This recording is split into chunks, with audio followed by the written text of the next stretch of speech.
नमस्ते। देखो अपन इससे आगे पढ़ेंगे मानव भूगोल के विषय क्षेत्र, और विषय क्षेत्र के बारे में अपन चर्चा करते हैं कि विषय क्षेत्र क्या होते हैं। विषय क्षेत्र का मतलब ये होता है जिस यानी विषय के अंदर जो उसमें क्रियाकलाप होते हैं, सभी क्रियाकलाप को जितना भी क्रियाकलाप हो सबका जब उस विषय में होता है वो उसके क्या कहलाते हैं, विषय क्षेत्र कहलाते हैं।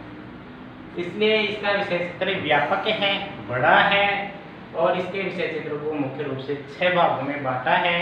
पहला है जनसंख्या व उसकी क्षमता, दूसरा है प्रदेश के प्राकृतिक संसाधन, तीसरा है प्राकृतिक वातावरण, चौथा है कालिक अनुक्रम, और पांचवा है समाज और प्रादेशिक संगठन, और छठा है अन्य प्रदेशों के साथ संबंध। अब थोड़ा थोड़ा इनके बारे में पढ़ लेते हैं। पहला आता है जनसंख्या व उसकी क्षमता, यानी मानव भूगोल। यानी मानव भूगोल में जनसंख्या का वितरण, जनसमूह, अधिवास,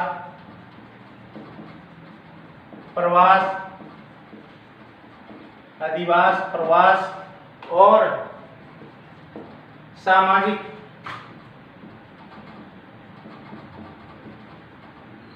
संरचना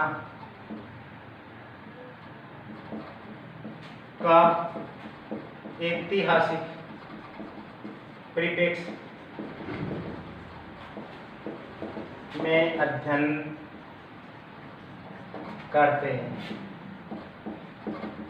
यानी जनसंख्या का मतलब ये होता है कि मानव भूगोल में जनसंख्या के कौन कौन से बिंदुओं का अध्ययन करते हैं। वेतन का कि कहाँ अधिक है कहाँ कम है, जनसमूह कहाँ यानी लोगों का जमाव अधिक है कहाँ लोगों की संख्या कम है, अधिवास यानी कहाँ मकान है कहाँ नहीं है, प्रवास लोग कहाँ से कहाँ को जा रहे हैं कहाँ से कहाँ को आ रहे हैं, सामाजिक संरचना के अंतर्गत आता है साक्षरता है, आयु है, लिंगानुपात है, आदि आदि चीजों का इतिहास के परिप्रेक्ष्य में क्या करते हैं, अध्ययन करते हैं। दूसरा यानी विषय क्षेत्र आ जाता है प्रदेश के प्राकृतिक संसाधन। देखो हर प्रदेश के अंदर प्राकृतिक संसाधन पाए जाते हैं, वो प्राकृतिक संसाधन मानवीय क्रियाओं को प्रभावित करते हैं।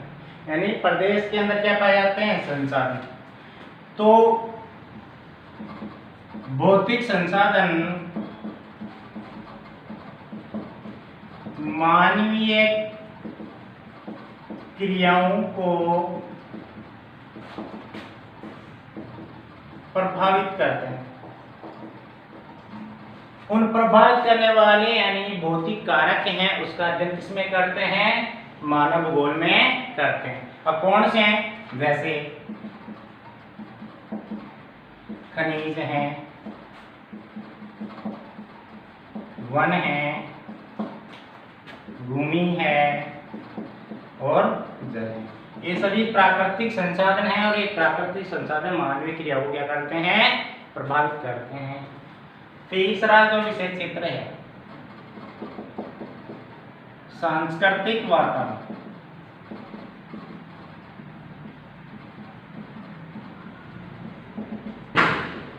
सांस्कृतिक वातावरण का मतलब अब ये पढ़ने पड़े थे प्रकृति में कि सांस्कृतिक वातावरण का मतलब ये होता है कि पृथ्वी के ऊपर जो भी मनुष्य के द्वारा भूदृश्य निर्मित किए जाते हैं उन भूदृश्यों का अध्ययन मानव भूगोल में किया जाता है, और उन्हें यानी मानव भूगोल में अध्ययन कर रहे हैं। उस मानव भूगोल में प्राकृतिक वातावरण मानवीय अंतर संबंध को सांस्कृतिक रूप में ध्यान दिया जाता है, और ध्यान लगाकर उनका जीवन निर्वाह, परिवहन और अधिवास और निर्माण सामग्री के बारे में अध्ययन करते हैं। वो क्या कहलाता है, सांस्कृतिक वातावरण। यानी जो भूदृश्य मनुष्य के द्वारा निर्मित होते हैं उनका अध्ययन मानव भूगोल में करते हैं।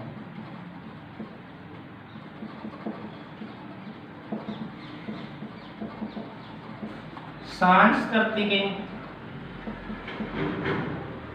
तत्व मानव और पर्यावरण के बीच संबंध बताता है। क्या बताता है? संबंध बताता है। इसलिए सांस्कृतिक तत्व हैं वो मानव और यानी जलवायु या पर्यावरण को प्रभाव करके अनुकूलन करता है।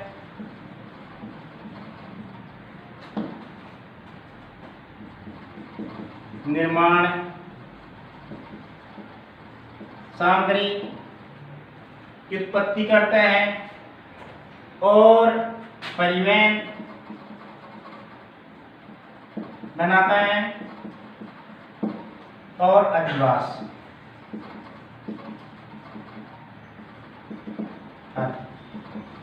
यानी संस्कृति में मनुष्य जो भी है क्रियाकलाप करता है, उन क्रियाकलापों का अध्ययन किसमें करते हैं? मानव भूगोल में।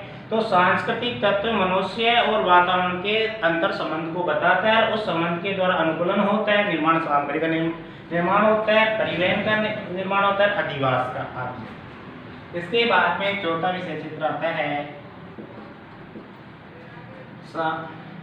कालिक अनुभूति।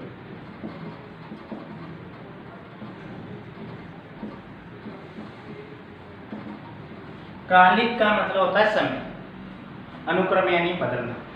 यानी कालिक यानी हर चीज समय के साथ क्या होती जा रही है? बदलती जा रही है। चाहे मनुष्य हो, चाहे प्राकृतिक पर्यावरण हो, समय के साथ बदलता है और गति करता है, विकास करता है और गति कर और विकास करके आगे तक पहुंचा देता है। उसे क्या कहते हैं? कालिक अनुक्रम। यानी मानव और भौगोलिक तत्व समय के साथ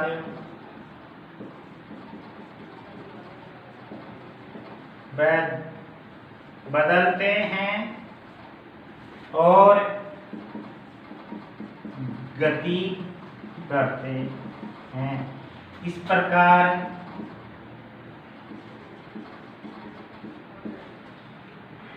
बदलने के साथ लोचता आती है। लोचता मतलब सरलता, सरलता लोचता आती है। कालिक अनुक्रम। पांचवा है समायोजन और प्रादेशिक संगठन। यानी इसके अंदर इन चीजों का अध्ययन करते हैं। समायोजन का मतलब होता है एडजस्टमेंट का मतलब ये होता है कि कोई चीज यानी असंतुलित हो जाती है तब उसको अपने यानी योजना बना के संतुलित करते हैं, तब वो समायोजन हो जाती है। प्रादेशिक संगठन यानी बिखरे हुए तत्वों को एक इकट्ठे रूप में करते हैं तो वो संगठन कहलाते हैं। तो इसमें प्राकृतिक तत्वों को दो रूपों में देखते हैं। एक रूप तो होता है उनका संरक्षण करना और दूसरा रूप होता है कि उनको काम में लेना। कि इसमें यह बताया है कि मनुष्य की दशाओं का वितरण का अध्ययन नहीं किया जाता। इसमें दशाओं के साथ साथ वो दशाएं वहाँ क्यों पाई जाती हैं उसका भी अध्ययन किसमें किया जाता है? मानव भूगोल में किया जाता है। और यानी मानव भूगोल में प्राकृतिक संसाधनों का वितरण किस वर्ग में है, उसका उपयोग कैसे किया जा रहा है और उसका संरक्षण कैसे हो रहा है, इन चीजों का अध्ययन कौन से क्षेत्र में करते हैं? समायोजन में करते हैं। दूसरा है जब अपन प्राकृतिक संसाधनों को अधिक काम में लेते हैं तो प्राकृतिक संसाधनों की वजह से असंतुलन विकास हो जाता है और असंतुलन विकास की वजह से प्राकृतिक अवनमन प्रदूषण आदि की समस्याएं बढ़ जाती हैं। यही समायोजन और प्रादेशिक क्या है, संगठन है। यानी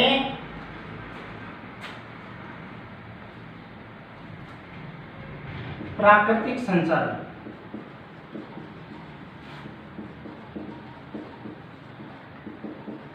कहाँ कहाँ वितरित, उपयोग, संरक्षण आदि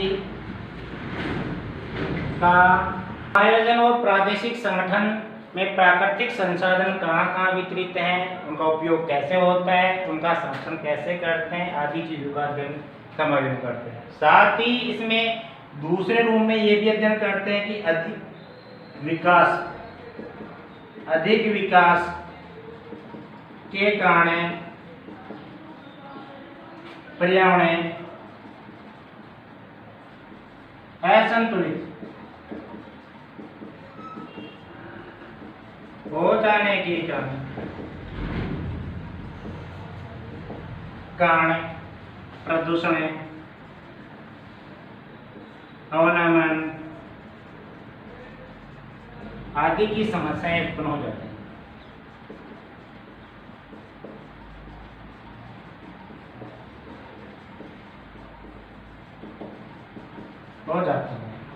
यह समायोजन और प्रादेशिक संगठन है।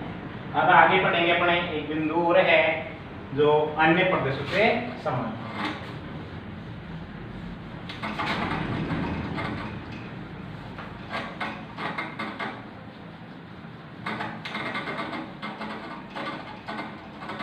अन्य प्रदेशों से संबंधित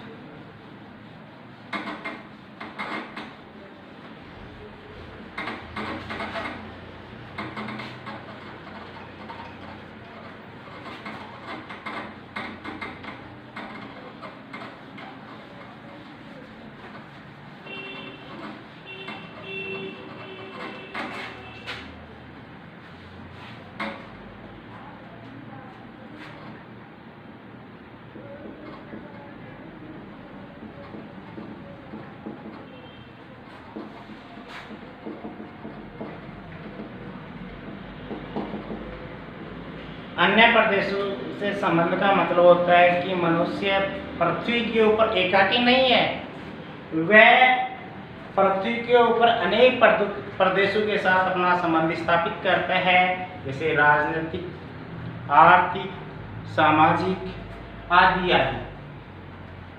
यानी अन्य प्रदेश मनुष्य एकाकी नहीं है, वह पृथ्वी के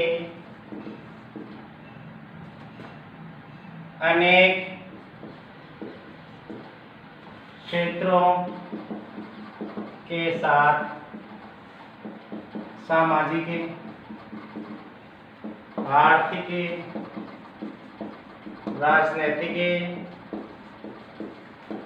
संबंधों का अध्ययन करता है। इस प्रकार यानी भूगोल के विषय क्षेत्र 6 कंप्लीट हुई। अब एक अमेरिकी विद्वान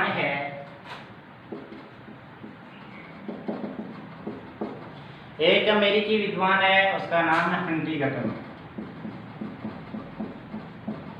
उन्होंने विषय क्षेत्र 2 बताए हैं।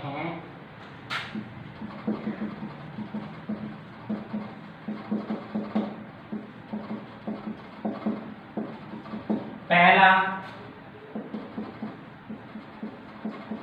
भौतिक दशा और दूसरा मानवीय अनुकीर्णन।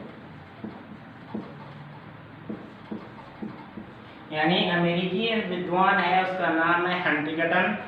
उन्होंने यानी विषय क्षेत्र 2 बताए हैं भूगोल के, मानव भूगोल के। एक का नाम है भौतिक दशाएं और दूसरे का नाम है मानवीय अनुक्रिया।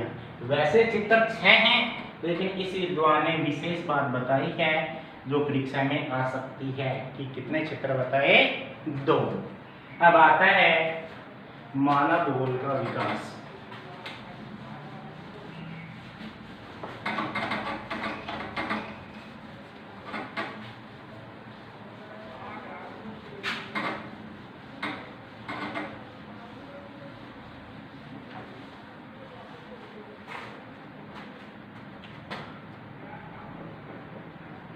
मानव भूगोल का विकास। अब मानव भूगोल का विकास कितने चरणों में हुआ, कैसे हुआ, ये सब चीजें अपन इसे में चर्चा कर लेते हैं। जो मानव भूगोल का विकास 3 चरणों में हुआ।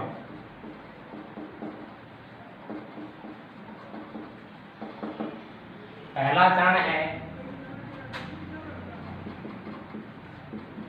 प्राचीन काल, दूसरा है मध्यकाल, तीसरा है आधुनिक काल। कितने चरणों में, कितने कालों में हुआ? 3 में, प्राचीन काल, मध्यकाल, आधुनिक काल। अब एक एक के बारे में पढ़ लेते हैं। पहला आ रहा है प्राचीन काल। जो प्राचीन काल को आदिम काल भी कहते हैं। आदिम काल का मतलब है उस काल में आदिवासी जीवन व्यतीत करते हैं और उसके अंदर जो लोग हैं एक दूसरे को जानते तक नहीं हैं। तकनीकी ज्ञान उस समय कम हुआ करता है और यानी अनोन्य क्रिया न के बराबर ये लोग करते हैं। इस काल के अंदर सर्वशक्तिमान पर्यावरण होता है और उस पर्यावरण की शक्तियों से लोग भयभीत रहते हैं। भयभीत रहने के कारण ये लोग हवा है, जल है, सूर्य है, वर्षा है आदि को देव मानकर पूजा करते हैं ये लोग। तो इसी को प्राचीन काल कहते हैं। अब कुछ विद्वान हैं जो इसके बारे में बताते हैं। तो प्राचीन काल में अनोन्य क्रिया नहीं, क्रियाएं बहुत कम, सीमित ज्ञान, तकनीकी स्तर निम्न और प्राकृतिक वातावरण सर्वशक्तिमान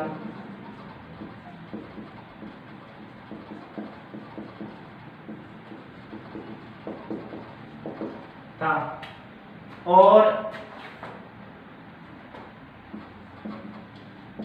प्राकृतिक वातावरण से डर कर लोग सूर्य, हवा, जल, वर्षा आदि की देव रूप में पूजा करते थे। उस समय यानी सभ्यताएं प्रचलित थी भारत में, मिस्र में, यूनान में, रोम में, चीन में आदि सभ्यताओं के लोग प्राकृतिक शक्तियों की पूजा करते थे। कुछ विद्वान हैं जैसे थैल्स, एनेक्सिमेंडर,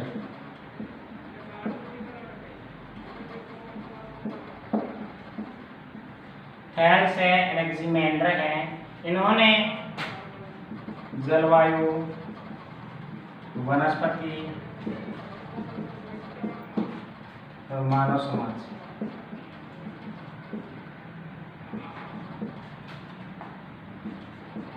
वातावरण का प्रभाव होता है। किसने? थैलेस एंड एनाक्सिमेंडर ने जलवायु, वनस्पति और मानव समाज पर वातावरण का प्रभाव बताया। ऐसे ही और भी विद्वान हैं जैसे अरस्तु।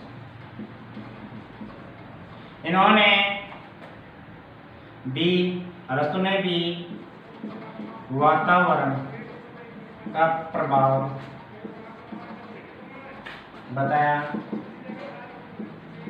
कि ठंडे प्रदेशों के लोग बहादुर और कम चिंतनशील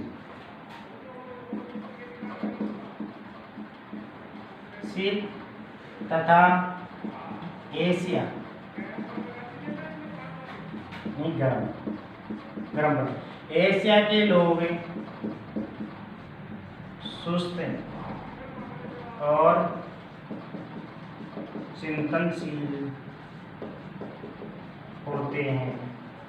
यानी अरस्तु ने ये बताया, क्या बताया? वातावरण का प्रभाव मनुष्य के स्वभाव के ऊपर भी पड़ता है कि ठंडे प्रदेश के लोग बहादुर होते हैं, निडर होते हैं, और लेकिन उनमें यानी सोचने की क्षमता कम होती है।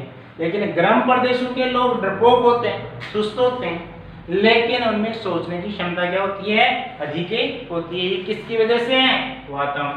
तीसरा है हेरोडोट। हेरोडोट ये इतिहासकार भी है, इतिहास के जन्मदाता भी कहलाते हैं। उन्होंने ये कहा, घुमक्कड़ जातियों और कृषक जातियों पर भी वातावरण का प्रभाव होता है।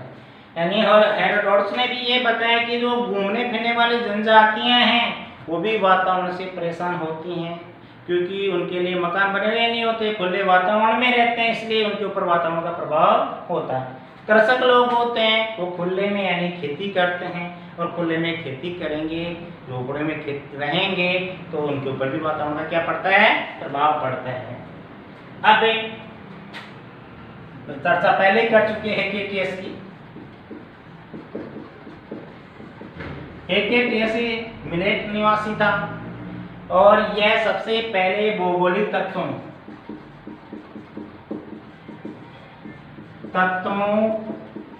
को क्रमबद्ध रूप से स्थापित कर अध्ययन किया, इसलिए इसको भूगोल का पिता कहते हैं।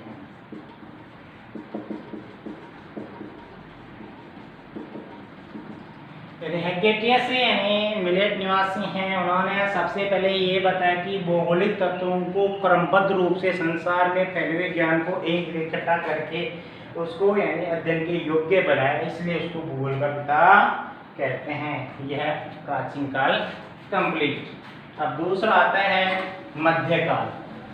अब ये जो प्राचीन काल था, आदिम काल था, प्राकृतिक शक्तियों का प्रभाव हुआ करता था, लेकिन जैसे जैसे ज्ञान बढ़ा वैसे वैसे लोगों में बुद्धि का विकास हुआ, कार्य क्षमता का विकास हुआ। कार्य क्षमता और बुद्धि की वजह से उन्हें प्राकृतिक क्रियाओं को थोड़ा थोड़ा सहन करना, परिवर्तन करना सीख ली। उस काल को कहते हैं मध्यकाल।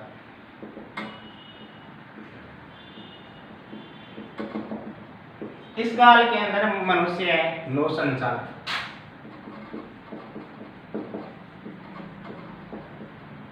सीख लिया, अन्वेषण, खोज आदि। इस मध्यकाल के अंदर मनुष्य नौ संचालन करना सीख लिया, खोज करना सीख लिया, अन्वेषण करना सीख लिया। तो नौ संचालन और खोज के माध्यम से लोग एक क्षेत्र से दूसरे क्षेत्र में जाने लगे, जिससे कि पहले पूर्वानुमान में जाते नहीं थे, इसलिए अब जाने की वजह से पहले जो झूठे विचार किए जाते थे वो झूठे विचार क्या हुए, गलत सिद्ध हुए, यानी रहस्य खुलने लग गए। अब धीरे धीरे सच सामने आने लगे। कौन से काल में? मध्यकाल में। किसकी वजह से? नौ संचालन की वजह से, अन्वेषण के खोज की।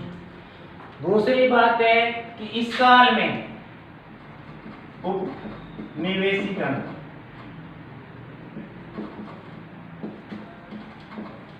उपनिवेशीकरण और व्यापारिक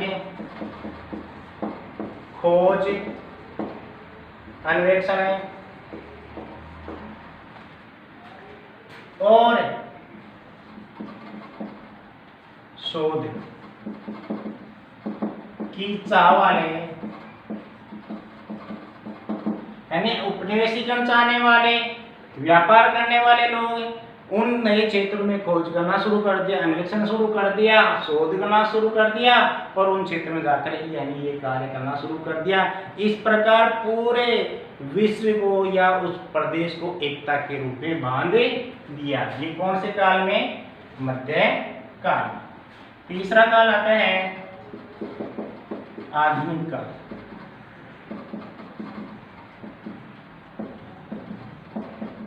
अब ये काल आधुनिक है, वर्तमान काल है। इस काल के अंदर मानव भूगोल का विकास हुआ। तो मानव भूगोल का विकास जर्मन से शुरू होता है और जर्मन में यानी कौन कौन से विद्वान हुए हैं, भूगोलवेत्ता हुए हैं जिन्होंने मानव भूगोल के विकास में योगदान दिया है। एक है Ratzel, Richthofen, Peschel, Froebel, Ratzel, Richthofen, Peschel, Froebel, Humboldt और रीडर आदि विद्वानों ने, जर्मन के ये आदि विद्वान है, रेडजेल है, रिच्टहोफेन है, पेसेल है, फ्रोबेल है, हम्बोल्ट है, रीडर है, आदि विद्वानों ने मानव भूगोल के विकास में बहुत योगदान दिया। फिर आता है फ्रांस। फ्रांस के लोगों में भी यानी मानव भूगोल के विकास में बहुत महत्वपूर्ण योगदान दिया।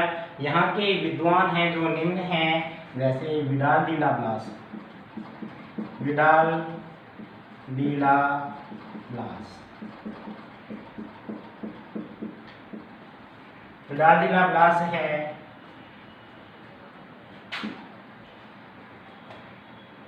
जीन ब्रुंज है, डिमांजिया है, दी मार्टोन है, फेब्रे है।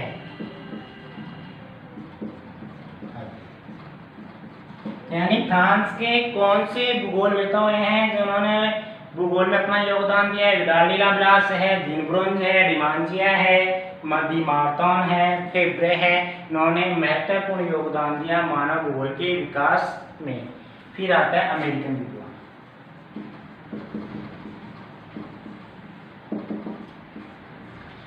अमेरिकन में भी यानी ऐसे महान विद्वान हुए हैं जो यानी मानव भूगोल के विकास में योगदान दिए हैं, जैसे एलन सैम्पल,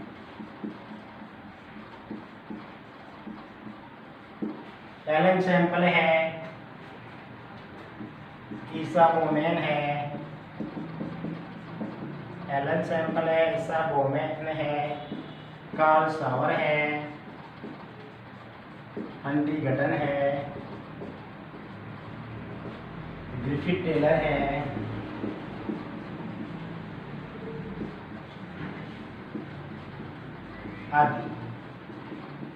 आदि विद्वान। यानी अमेरिका में कौन कौन से विद्वान है? एलन सैम्पल है, ईसा बोमेन है, कार्ल सावर है, हंटिंगटन है, ग्रिफिथ टेलर आदि विद्वानों ने मानव भूगोल के विकास में योगदान दिया है। ब्रिटिश विद्वान।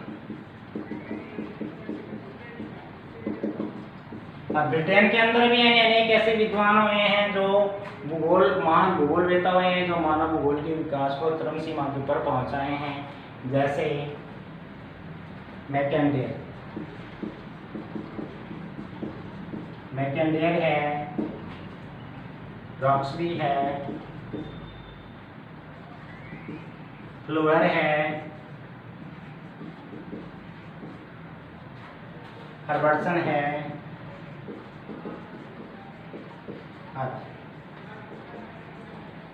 यानी विश्व के ये विद्वान जर्मन, फ्रांस, अमेरिकन, ब्रिटिश, इन विद्वानों ने मानव भूगोल को उच्च स्तर तक पहुंचाया है और 20वीं सदी तक, कौन सी सदी तक है?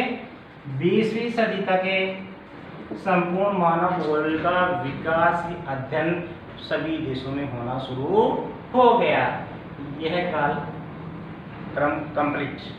अब इसके आगे अपन चलते हैं कि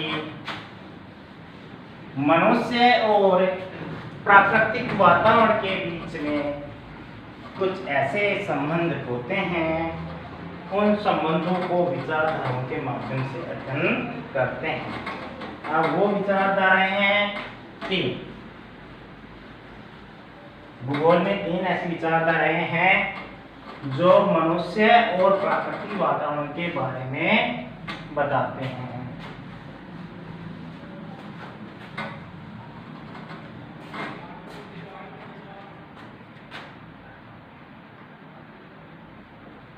तीन विचारधारा।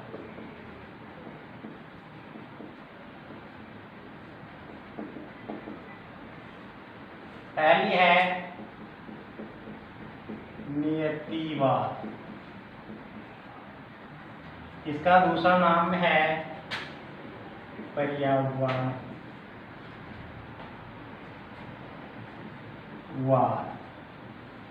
इसका तीसरा नाम है निश्चयवाद।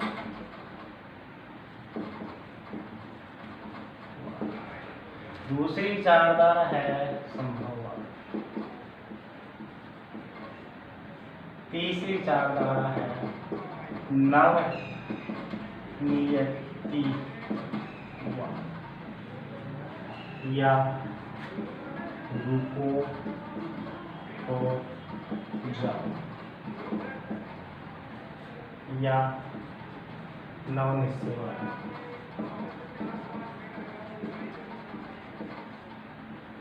इस प्रकार भूगोल में तीन विचारधाराएं चलती हैं।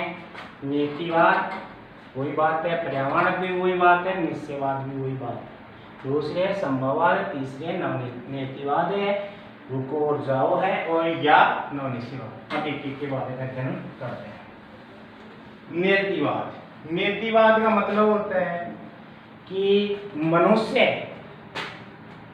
प्रकृति का दास होता है। मनुष्य प्रकृति का दास होता है। प्रकृति मनुष्य की स्वामी।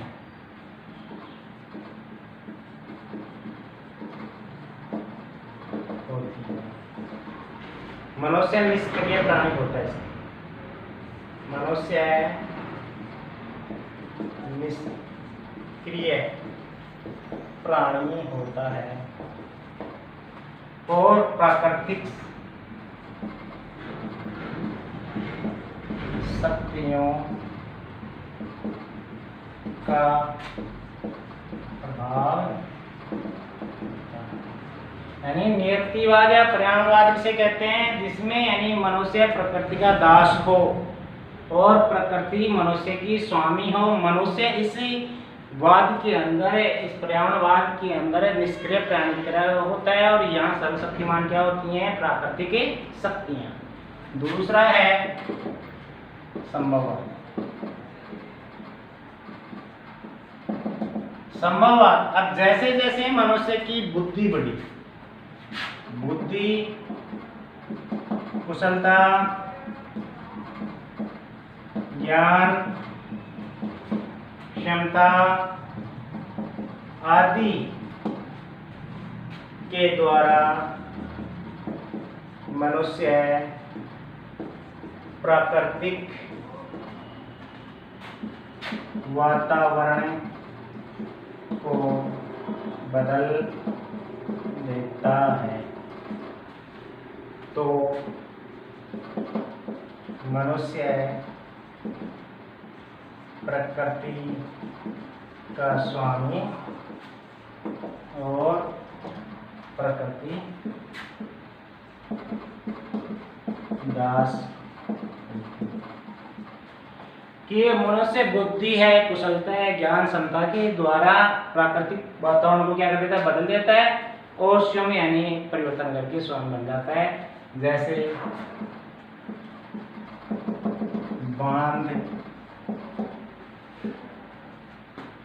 बांध बनाना, पुल बनाना,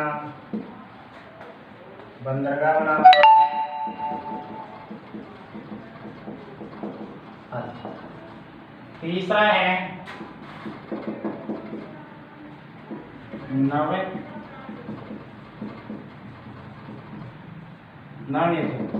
नवनीतिवाद के अंदर नीतिवाद और संभववाद के मध्य मार्ग अपनाए जाते हैं। इसमें नीतिवाद और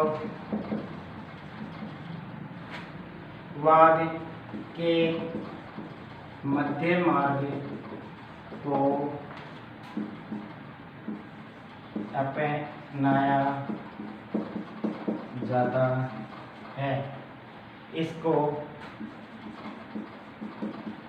रुको और जाओ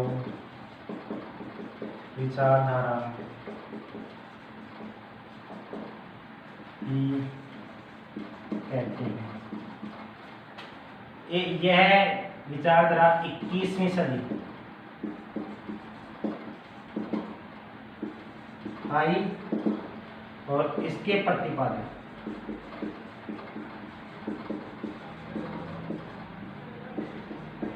ग्रिफिथ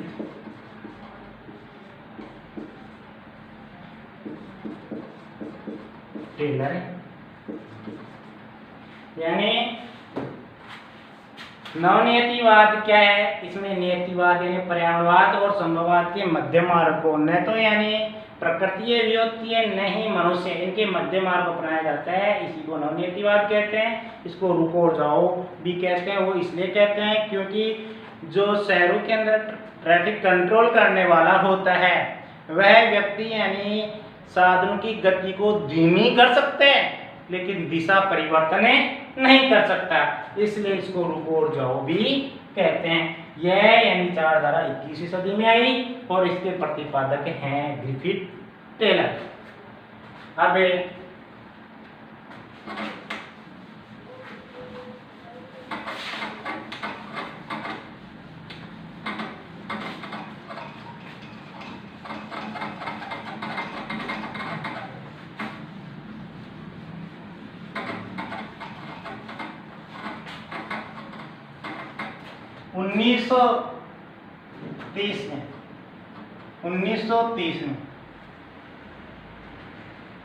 1930 में मानव भूगोल की दो शाखाएं हैं।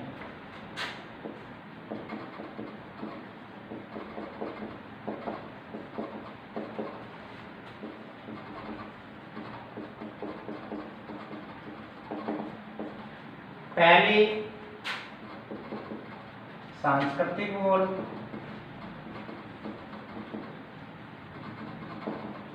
और दूसरी पहले सांस्कृतिक भूगोल दूसरी आर्थिक। पहली सांस्कृतिक भूगोल और दूसरी पहले सांस्कृतिक भूगोल दूसरी आर्थिक भूगोल। फिर उप शाखाएं हुई।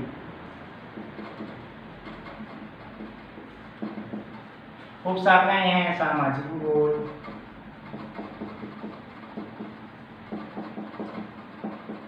राजनीतिक भूगोल,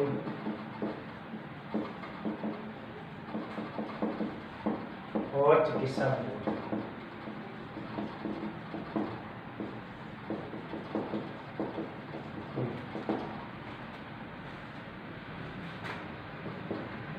उन्नीस सौ 70